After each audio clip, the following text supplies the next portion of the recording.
आपने देखा होगा कि यदि कोई कहीं जा रहा होता है तो मारवाड़ी में यह पूछना अशुभ माना जाता है कि कठे जावे है। उसकी बजाय यह पूछा जाता है कि सिद्ध जावे है। वजह साफ है, ककार को अच्छा नहीं माना जाता। बड़ी दिलचस्प बात यह है कि जितने भी सवाल हैं, क्या, कब, कहाँ, कौन, कितने, क्यों इत्यादि क अक्षर से ही आरंभ होते हैं। ऐसा प्रतीत होता है कि सवालिया निशान को सकारात्मक नहीं समझा जाता है। सवाल भले ही पूर्ण नकारात्मक न भी हो तो भी कम से कम अर्ध नकारात्मक तो है ही, क्योंकि उसमें 50% नकार की संभाव्यता है। यह भी एक अजब संयोग है कि मृत्यु के पर्यायवाची शब्द में भी क पहला अक्षर है। इसी प्रकार रंगों में काला रंग अशुभता का प्रतीक है। तभी तो विरोध प्रदर्शन करने में काले रंग का झंडा इस्तेमाल किया जाता है। किसी को अपमानित करने के लिए उसके मुंह को काले रंग से ही पोता जाता है। हालांकि ऐसे भी धार्मिक ग्रंथ हैं जिनमें काले रंग का महत्व है। उसी वजह से उस पंथ को मानने वाले काला लबादा ओढ़ते हैं। नकाब और बुर्का भी काला पहना जाता है। उनका अपना अलग दर्शन है। आजकल तो काले रंग की टी शर्ट व शर्ट बड़े शौक से पहनी जाती है। इसी प्रकार शर्ट भले ही किसी भी रंग की हो, लेकिन काले रंग की पैंट हर रंग के साथ सूट करती है। वकीलों के ड्रेस कोड में काला कोट व काले रंग की धारीदार पेंट को क्यों तय किया गया, यह तो पता नहीं, मगर आम धारणा यह है कि न्याय व सत्य को हासिल करने के मार्ग में असत्य व झूठ को भी दृढ़ता से प्रस्तुत होने का मौका दिया जाता है। तभी न्यायाधीश आखिरी निष्कर्ष पर पहुंचते हैं। ऐसे अनेक लोग मिल जाएंगे जिन्होंने यह सोचकर वकालत का पेशा नहीं चुना क्योंकि उनकी धारणा है कि उसमें झूठ बोलना पड़ता है। काले रंग की बात आई तो यकायक याद आया कि परम सत्ता में लीन स्वामी हृदयराम जी महाराज को उस पर बहुत आपत्ति थी। वे अपने शिष्यों व अनुयायियों को काले रंग के वस्त्र पहनकर न आने को कहा करते थे।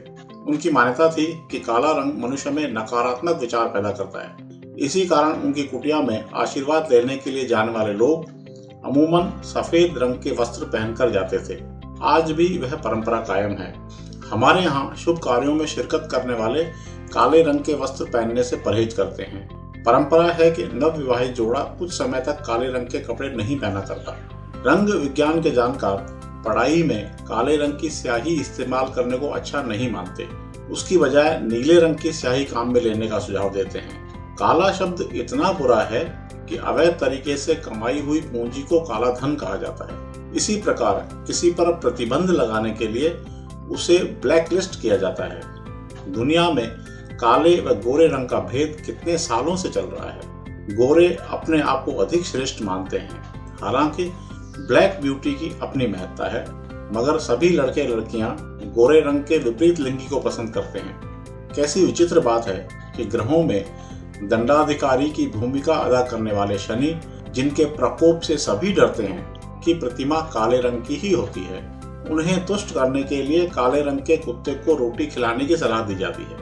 इसी प्रकार कष्ट निवारण के लिए काले रंग की गाय को रोटी पर हल्दी, काले तिल व गुड़ रखकर खिलाने का उपाय बताया जाता है। काले रंग के प्रति इतना निषेधात्मक नजरिया है कि झूठ के बारे में कहावत बनी कि झूठ बोले कौवा काटे। किसी और पक्षी के काटने की बात नहीं कही गई है। इसी कहावत में चंद शब्द और जोड़ते हुए एक फिल्मी गीत भी बना कि झूठ बोले कौवा काटे, काले कौवे से डरियो। बेशक श्राद्ध पक्ष में बड़ी श्रद्धा से कौवे को खिलाया जाता है, मगर आमतौर पर अन्य सभी पक्षियों की तुलना में उसे अच्छा नहीं माना जाता। कदाचित कर्कश आवाज के कारण।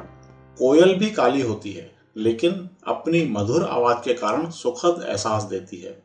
कौवे के प्रति पृथक दृष्टिकोण का कोई और रहस्य भी हो सकता है। वो इसलिए कि तंत्र साधना में कौवे का बड़ा महत्व है।